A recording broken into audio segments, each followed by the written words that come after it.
One half of Fist of Fun with his mate and comedy partner Stuart Lee. Richard's currently standing up alone with the live show The Headmaster's Son. Yes. You are, aren't you? I am. My dad was my headmaster, which I can't believe I hadn't thought about doing a show about until I got to 41 years old. But it's quite good to have the distance between, to look back at it's looking back at adolescence, really. Is, I was going to say, because it's a rich source of comedy, it really is. I've got all my teenage diaries, which I could just spend about 4 hours just reading them all, every single entry out. Every single thing you read out from it is just hilarious. And you will go, if you made that up, and you go, how could I make this stuff up? I mean, I can't say most of it at this time of the day, luckily. Can you sort of guide us carefully around some of the themes you may have? It's nothing compared to what the teenagers are up to these days in the yes, papers. Yes, quite right, too. Disgraceful. But, you know, it's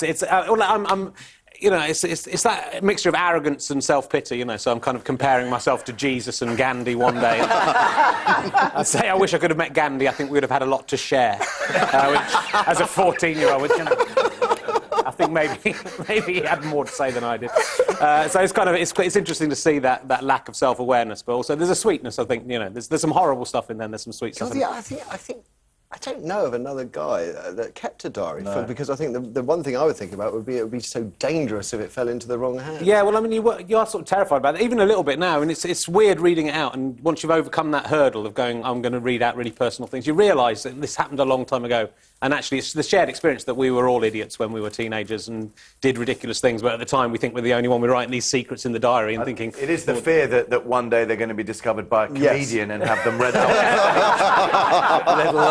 Well, it feels like a betrayal of your teenage self, that's the thing, 'cause you're just openly laughing at the ridiculous things. So in the show I actually have an argument between myself and the teenage me about whether he'd be disappointed with me or I'm disappointed with him. So it is quite an interesting, you know, dynamic. I think. OK. Now, you gave up stand-up for a while, didn't you? And I heard it because you didn't like it or hated it. I didn't really like doing stuff on my own, so I did, like, solo stand-up for a couple of years, like in the early 90s.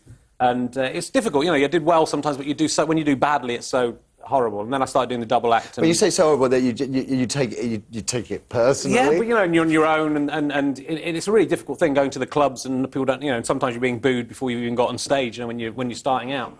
So it is quite, you know, you've got to have thick skin. But I started doing work with other people and decided I was better working with other people, with Stuart, and did sketch shows and plays and things.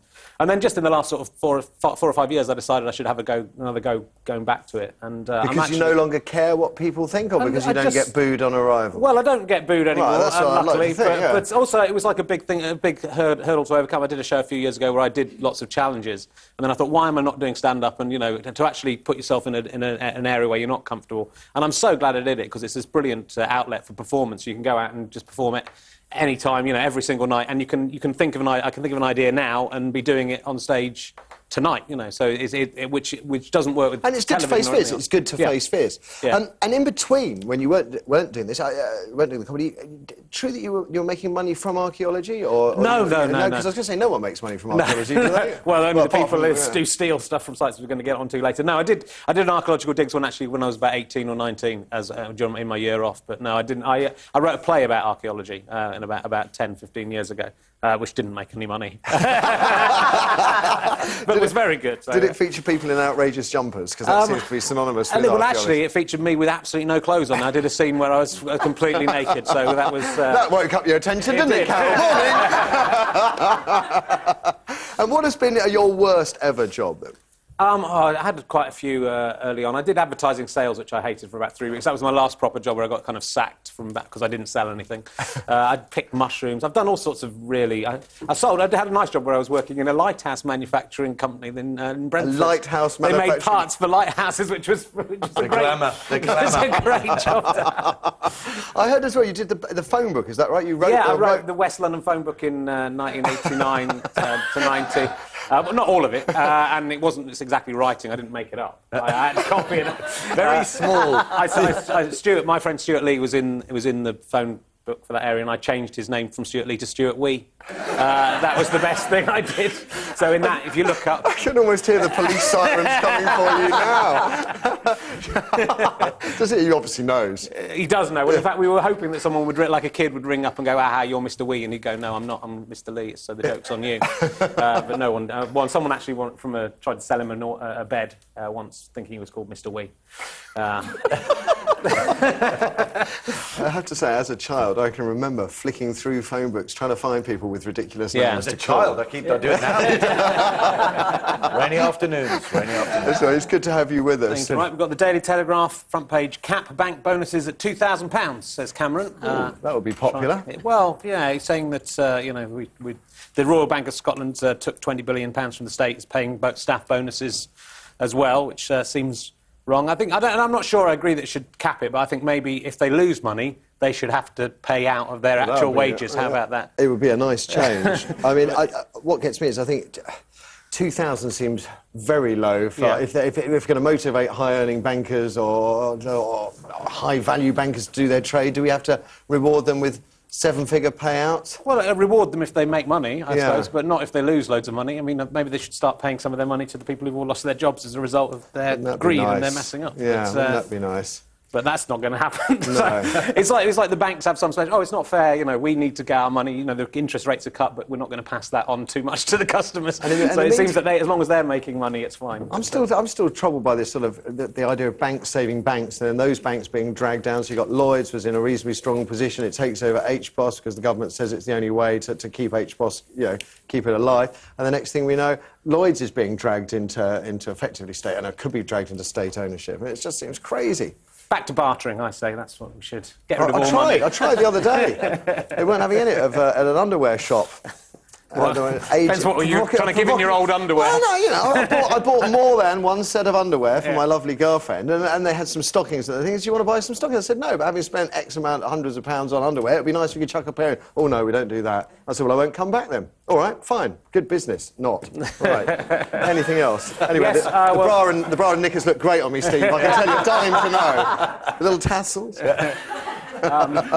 In the Sun, we have further news about Alfie. Oh, yes. The 13-year-old boy who's not only managed to have sex, which at 12 years old, but actually to produce a child, apparently, although there's some argument about it now. Yeah. The girl is saying, Chantel Stedman, there with her baby, is saying that he took her virginity, but two other boys have come out of the woodwork. I mean, this is quite interesting because, usually boys have anything trying to deny their father. Exactly. So these boys are coming out and going, no, it's mine. I'll take that one. Spartacus. I do suspect that when tabloid newspapers are involved and checks are being handed around, that may change. Yeah, but I mean, you have to think that however much they're paying, which I'm guessing isn't that much, it costs quite a lot to bring up a baby. So whatever these boys are going to get from claiming that they're the father, I don't think these are forward planners, though. They see flat screen telly and that's it. It is a shocking tale of our times, isn't it? It really is. Well, I mean, it's completely generated by the newspapers. You almost feel like it might be entirely made up. I mean, this boy looks so young. I mean, he's not just 12, but he looks 8 years old. I mean, is it possible? Is it? The other boy, Richard Goodsell. My friends tell me the baby has my eyes. Even my mum thinks so. Yes. Okay, that's Alfie. Nasty about him, but I won't. And The Guardian. This is back to archaeology. This is the treasure raiders are scooping up UK heritage. So night hawkers, they're called, go to archaeological sites at night time. That's actually made metal detecting sound glamorous. Yeah, haven't they? well, Night hawkers. This is something, in my play, this was something that we touched upon. But people Excavating Rita. Excavating Rita, it's called, yes. They go at night with their because archaeology is obviously a fastidious process, and so, you're just... even time team is a very fast way of doing it, but you're actually just taking layer by layer off. So if someone goes there with a metal detector and finds, sees where there might be something and just digs it up and takes it away, they're making money in the short term for themselves. But of course, they're illegally making money. Well, but it's something that the Guardian's arguing that not many people bother about. But they're actually stealing a heritage, and they're stealing historical artefacts that probably aren't. Some of them might be worth something, but actually they're worth much more to us as historians to find out what the past was about than. So it's quite an awful, it is sort of exciting in the air, in an area of archaeology which doesn't have this kind of. Do you ever go out Are you a metal detectorist? I'm not. I think when I was about 7 or 8, it was exciting. It was the idea of finding treasure. But, it is. It's the idea of finding treasure, and you think you're going to be Indiana Jones. And then after umpteen ring pulls and cartridge caps, you think actually no, I'll leave it to Bill Wyman. Actually, archaeology is fairly dull, and most of the things you're finding are just broken bits of rubbish, So when you go there, you realise it isn't.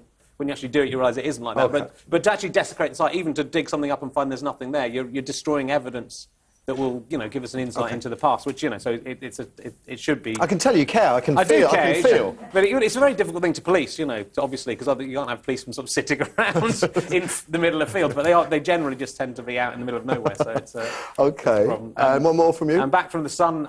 This guy has gone round the world in a 300-pound car. He's gone 25,000 miles in a Citroen ZX, which is 15 years old. Driven up mountains. And the car's worth £300. He spent £1,400 on fuel and £300 on repair, and got Singaporean back, which is pretty incredible. I think he must have taken a boat at some point. Well, no, you could just about. You could do it on. You could go under the channel, and then you can go all the way around by land. Nearly. Nearly. Singapore's in the middle of the sea. Oh yeah, there's a road bridge though over. Yeah, there. it's from Malaysia. Road bridge over, yeah. Cool one. So maybe he did. So. Yeah, I mean, it's pretty good. I've just had my car repaired for about £3,000. And that's near. And I'm just going around the country doing a tour. So I might try and get this car from this guy. Good motors for sure, the old Citroen.